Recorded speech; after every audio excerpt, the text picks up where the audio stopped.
My name's David Tremayne. I'm a Formula One journalist and have been for 30 odd years. I've watched a lot of very successful drivers succeed, and I've had my own little dream, which began when I was 14 years old and became inspired by Donald Campbell. And that dream is to break the UK land speed record.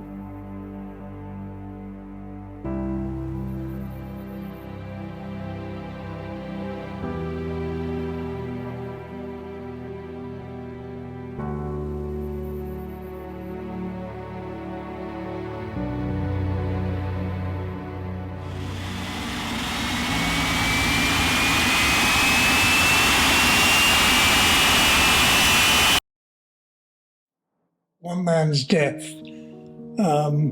sparked off my dream, and that, of course, was Donald Campbell, who was killed on Coniston Water in Bluebird on January the 4th, 1967. So I would be just turned 14.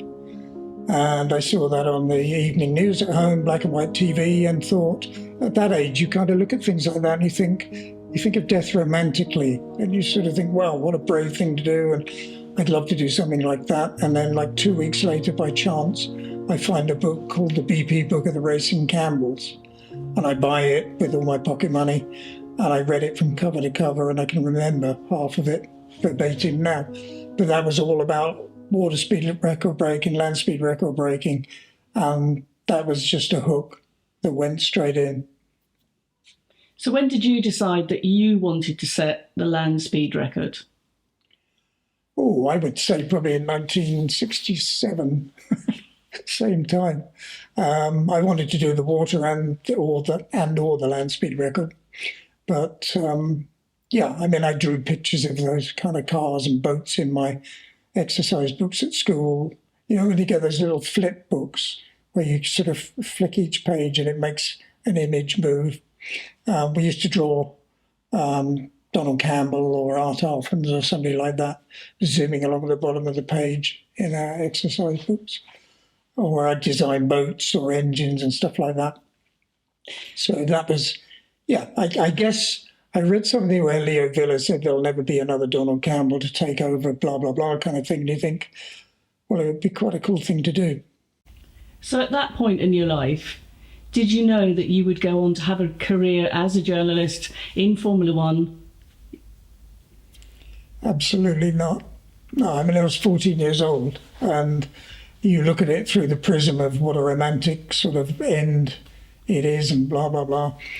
No, I had absolutely no idea. I wanted to be an author. I always wanted to be an author, and I used to write little sort of kids' stories, but I had no idea beyond that. And then I guess when I was probably about 15, my dad was a teacher, and one of his friends was a publisher. And he came up, he said, what you want to do is get a job, maybe as a journalist, and write books as a cherry on the cake. And I've never forgotten that. And it's still, I think that applies quite well. But instead of a cherry, I look at them as being sort of a cash flow improver rather than a cherry. But it was very good advice. I can't remember when I wanted to be a journalist. I guess when I got into my early 20s. Something like that. So I didn't have that sort of, yes, I must be a journalist and then go on to do this. No.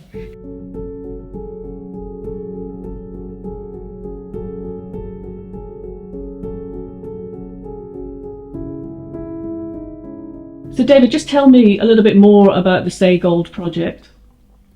Well, first of all, StayGold is a 27-foot, 8-inch long dragster powered by a Rolls-Royce Viper 535 turbojet engine, which came out of a 1970s Saudi Air Force Strike Master plane.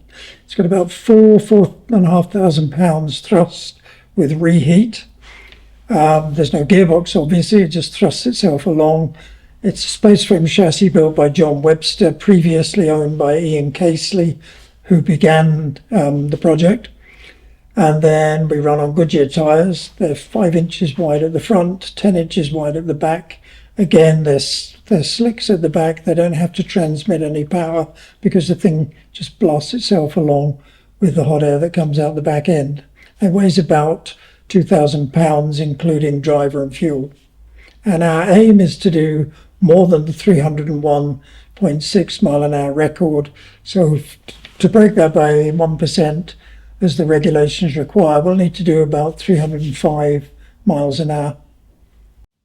When did the idea go from being an idea to reality for you? Well, I can sort of, it's a few stages. So John Piper designed the JCB Diesel Max, and we were part of that project with which Andy Green broke the diesel land speed record. And then I started talking to Pipes about tyres, Goodyears, because he'd done the spin testing of the same Goodyears we run on the front of our dragster for Diesel Max. And of course, he was saying, "What are you doing? What are you up to?" Like this, like he's my dad. And I told him that there was this jet car I wanted to buy. And typical John Piper, it was like 5 miles from where he lives. So I went down to see it. John came with me. And I knew that he was coming to see if it was a sensible sort of thing and it had been put together properly. So that's where partly it became real, because there was the car and I had to buy it. But if you don't have a vehicle, it's easy to talk about these things, but no vehicle, no project is the way I look at it, unless you've got the wherewithal to design and build it yourself. And this isn't that kind of project. So that's the first stage. The second stage was Tony Pennell, who used to run Jaguar, very kindly was my first sponsor, and Tony pledged some money. So the car was 20 grand, and I didn't have any money, but I talked to Tony and he said, "Oh, I can give you some." And then the third thing was Martin Whitmarsh of McLaren. I was writing a book, I think it was McLaren The Winds, I was writing for them. And I phoned Martin and said, the convention with these things is you get maybe 33 or 50% up front. So I said, yeah. So I said, what are the chances you could give me 100% up front? And he said, what do you want it for? So I told him. He said, there's this jet car that I want to buy, blah, blah, blah, do the UK land speed record. And Martin, it took him a whole 3 seconds to say, yeah, I think we can do that. So the day's approaching where you're going to go for the land speed record. How are you feeling ahead of that? I know we've got a lot of stuff to get done, so we need to be very focused. But I'm excited. You know, we had that near miss on August 7th and 8th when we had some tyre problems. Well, now we've got some wonderful new tyres. We're going to put them on. I'm just really looking forward to being back in StayGold, getting her running properly. Jonathan Kendrick at ROKiT, our new sponsor, who's been massively patient. I just want to deliver something for him and for all the team and for all the other people that have supported us, because now's the chance not just to talk about it, but to do and to get on with it, to go down in the arena, get your face dirty and get on with it.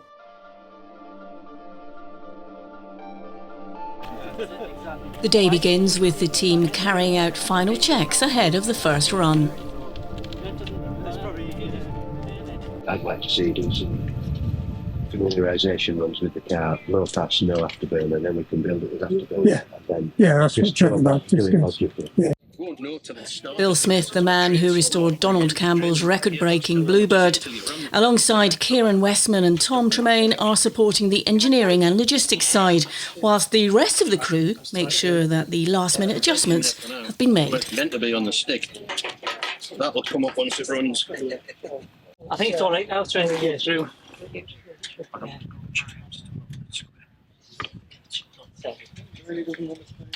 Are you doing another cross member? Yeah. Barely going up. That's under. That's one. Do you want to put the other one down? You've got to lie it down to get it enjoy.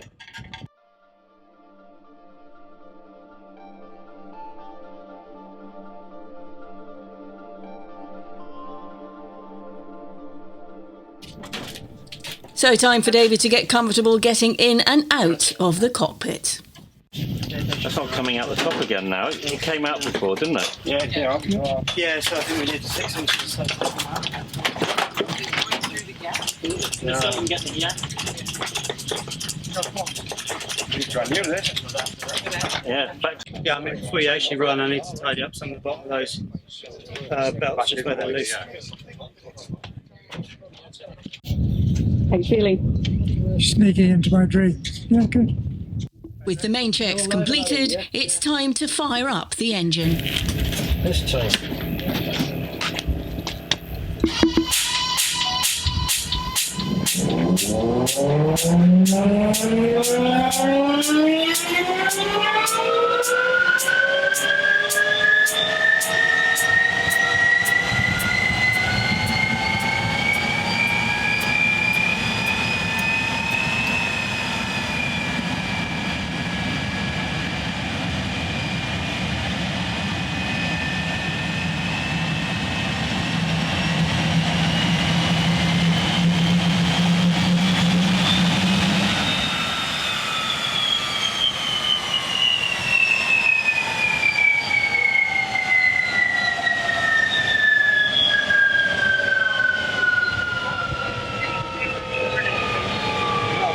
I was expecting there's fuel everywhere. That's why I ran to the front. That parachute's dropped this. Parachute's on the floor for some reason. Oh, well, it nearly went into the jetty. That took too long. Can you just tell me what happened between yourselves? Chat. What happened? It's no, it lit. I mean, it's basically got air in the system with standing. So I had to get the air out, which we did. But it still takes a little while to get all the air out. And therefore there wasn't enough fuel to spool the engine up fast enough to blow it. Because most of the air that goes in the front just comes out the back to carry the heat away.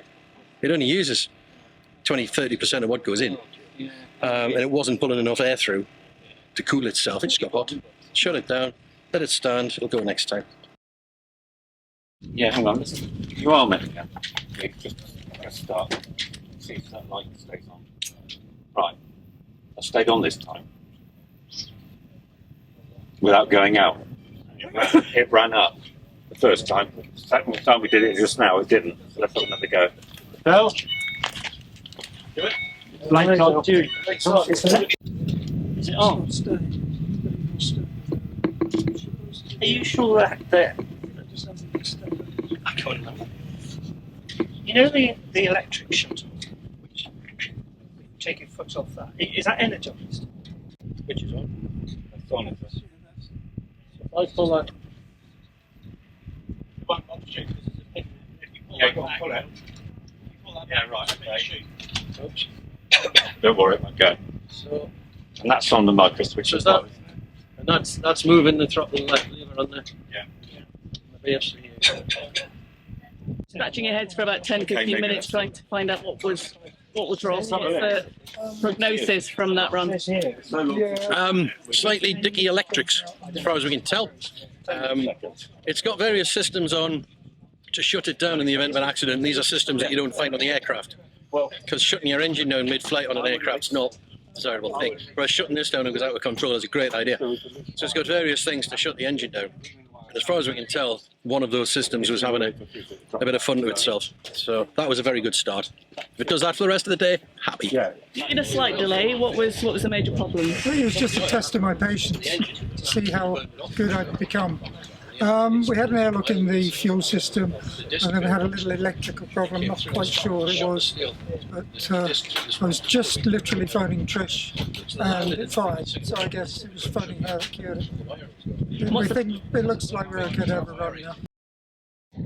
Because it's been a while since David's been in the car, we need him to do some familiarisation runs. So that will be a full pass, low speed, no faster than 100 miles an hour, no afterburner, and we'd like to see him pull the main chute. He's already passed the already passed the test of exiting the car in under 15 seconds and the blindfold cockpit familiarisation. So I'm happy with that. The car's good, so we're just working it little baby steps so that we can achieve the goal that he's here to do.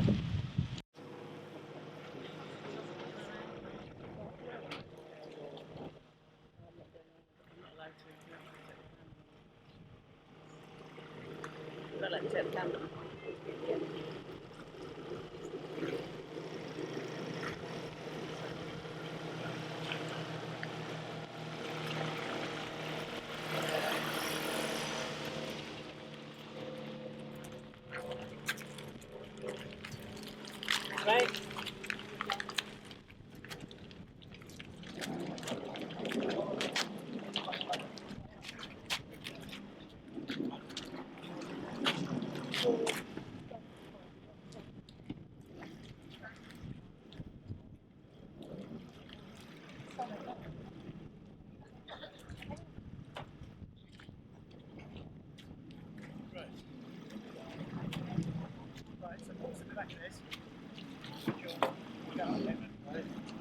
I've got a nose one. Yeah, I've got to stop at the end of the line. Yeah, sorry.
Let the car back touch.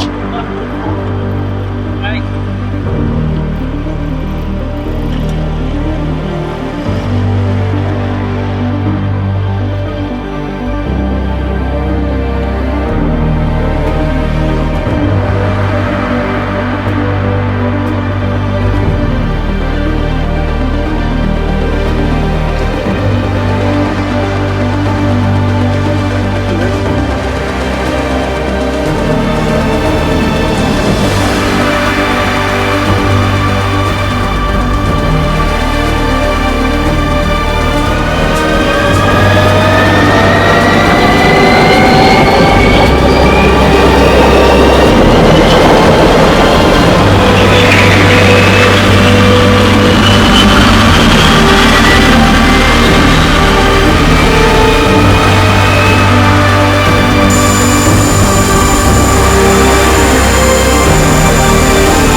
That was good.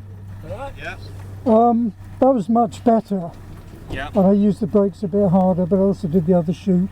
Yes. which was, yeah, I know we've got plenty of room there. Yeah, you got 188. You could On have the gone eighth, the that. secondary shoot earlier even. Yeah, I deliberately left it a little bit just to see. I wanted to see what we were doing with the main They're one. still touchable as well, so then you haven't been using that. Yeah, I didn't use them as much. Very good. Right.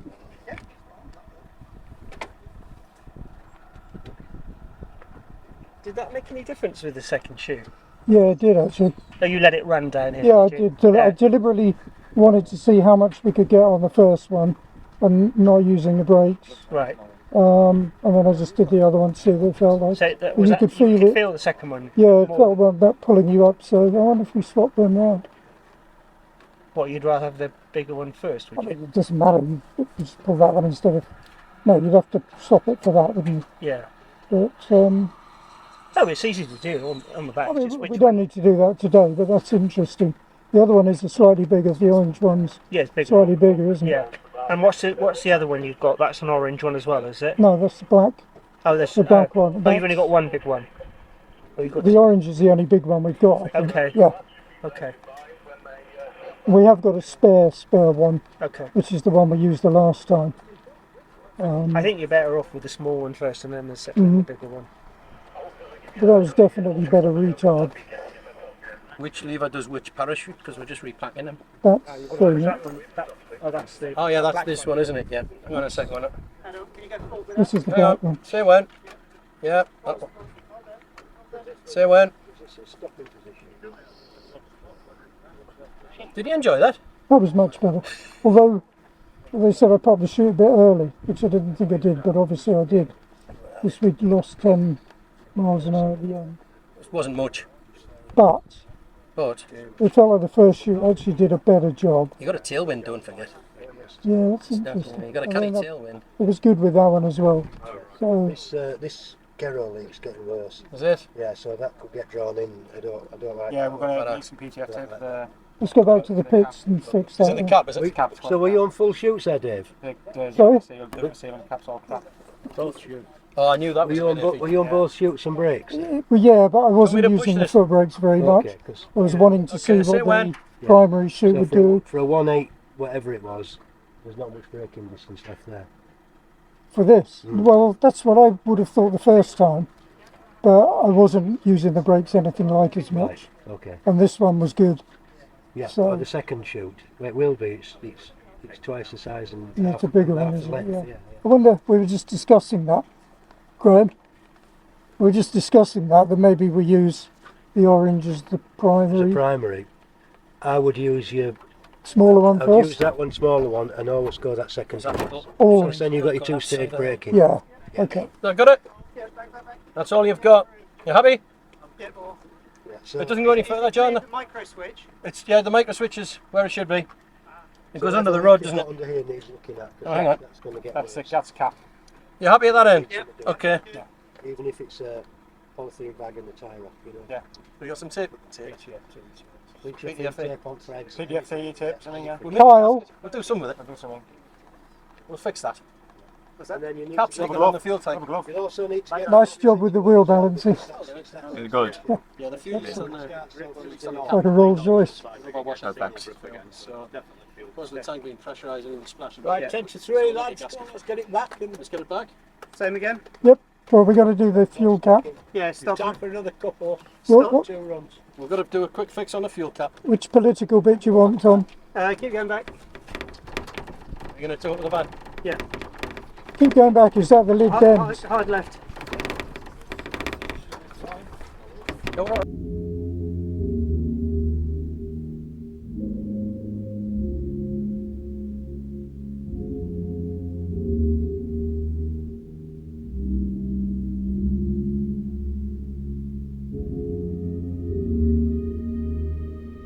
Tom, you've been working on this project for a long, long time. Let me take you back to this morning. What were your thoughts as you arrived here? It's been a long journey, I think it's fair to say.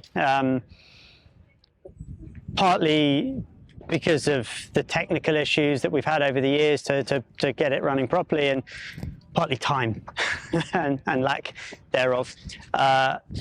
We had planned attempt a few weeks ago that I think none of us were feeling particularly comfortable with. The closer we got to it anyway. But actually now the feeling here has been completely different. You know, it's nice to have everybody together. It feels like the proper team's back together again that we were lacking last time. So we came already feeling confident and feeling, I think, like we had a measured and balanced approach, which was key. It didn't feel like we were kind of having to rush or fighting the tide. So it was good to see the small things. It was good to see the wings go on. It was good to see the belts tightened up. It was good to see it coming together like a car again. And what progress do you feel you've made today? I think today we've done exactly what we needed to do. We've taken the time to get used to the car again, and I mean that from us as a team as much as from Dad. You know, we collectively haven't worked on the car as a team for quite a bit, so that was an important element of it. Equally important to have the likes of Bill and Kieran and Paul here today as well. But it feels like we've all come away feeling a lot more confident with the car, with the program, with the process. And I think that was exactly what we needed to achieve today. Speed in my mind was irrelevant. I'm sure probably different in Dad's mind, but for me it wasn't about what speed we came away with. It was the fact that we came away knowing that we've made progress and positive progress, and it feels like that's exactly what we've done. How important is it to have the team of people around you that you have? Super. I mean, that was half the issue last time, that we didn't have certain people that we felt were key.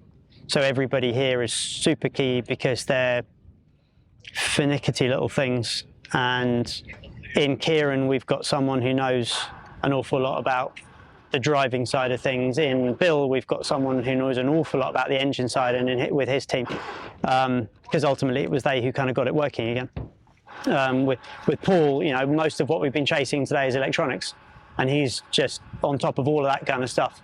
And without those guys, I think we'd have been a bit sunk. How were you feeling when you saw your dad sort of get ready to do that first run? Obviously, being aware that you need to keep all emotions in check at that point, but you can tell me now. How did you feel? Honestly, I think sometimes I'm fairly emotionally moribund, because there wasn't really any sort of fear. I was even saying in the van, last time I drove over this crest, I saw the car upside down, thinking, it shouldn't look like that. So, you know, when you're up there, the first thing is to get the car working. And when we had the issues with it starting here, that's the first point where you think, this would be a really stupid reason not to be able to run. Then you get out on track, and as soon as Dad launches, you're watching for him going straight, you're watching for the chutes to come out, which is a bit tricky to see because the car's kind of dropped over the crest by that point. So you see the drogue and nothing else. But yeah, I mean, honestly, excited for him, but emotions from my side, maybe rightly or wrongly, don't really come into it. What's the plan for tomorrow? Plan for tomorrow is to be back here in the morning, ready to run. We have done a lot of the setup work from this morning that obviously we now don't need to repeat tomorrow, so we'll be in a position to run earlier, more quickly. The big unknown tomorrow is the weather. That aside, the plan's to come here tomorrow to do a burner test, because we haven't run under hot power yet. We haven't fired the engine under hot power, so that's another element of unknown. Whether we do that static or running, I think we'll probably do it running, but only for a few seconds. And then we'll have to look at data for that. And then, all being well there, we'll just build up exactly as we have done today, but on hot power instead of cold power, and see where that leaves us.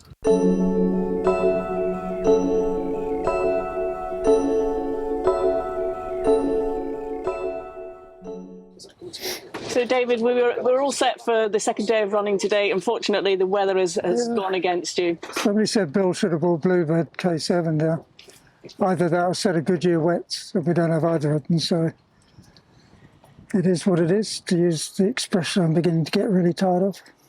I mean, obviously, you've had a conversation with the rest of the team and made the decision not to run today because of conditions. Yeah, this is, I mean, A, it's record-breaking. B, it reminds me of Bonneville. I remember being on the causeway and all the USAC guys are there, same kind of weather. And one of them said, we're in a hurry up and wait situation. And that's what we've been in since 2017. And anyone who knows me knows I'm not very patient, but I have been quite patient. And we did have a good day yesterday. We learnt a lot. If you actually think about it, we got a car that crashed here 250 miles an hour, and we did 217 without the reheat.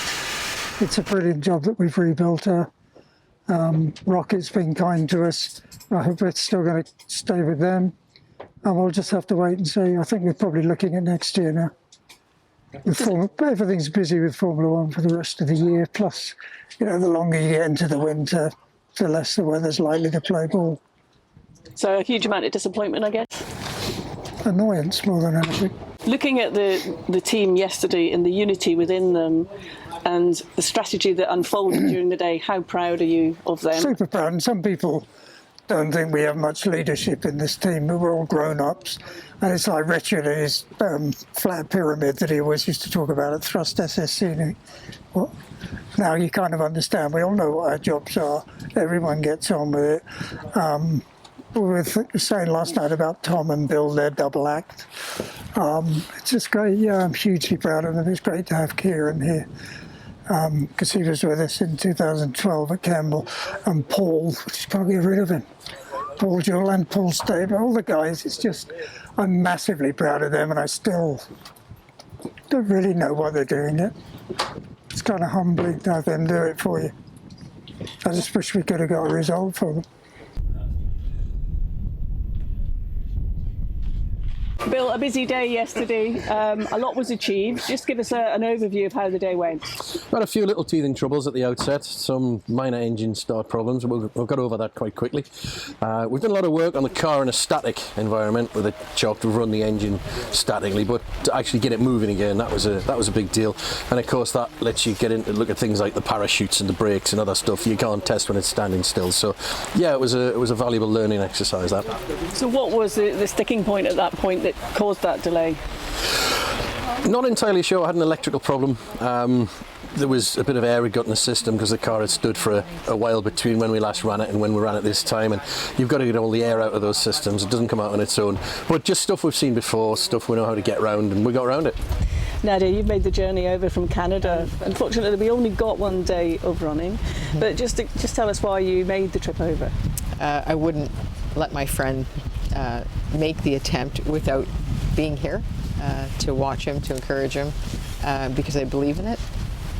I believe in the effort, and I believe in his dream.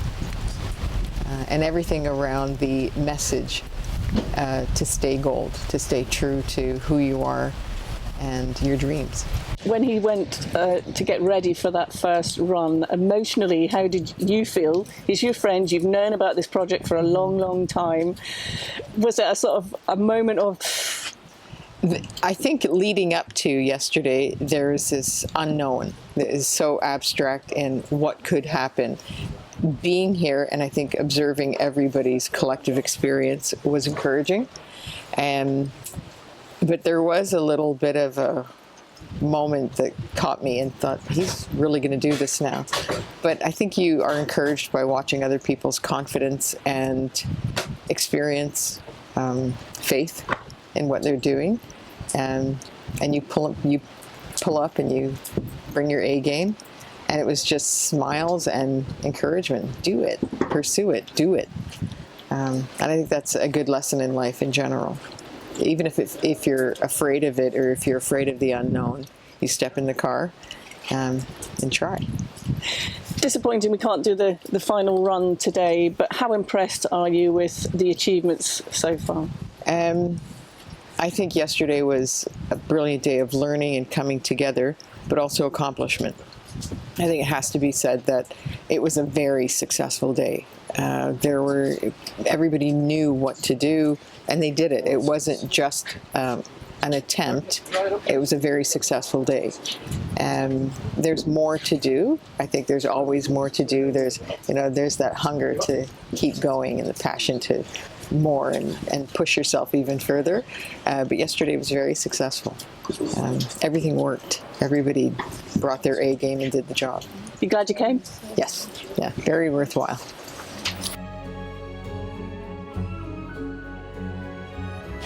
What's the plan from now? Sort of regroup, plan the next run?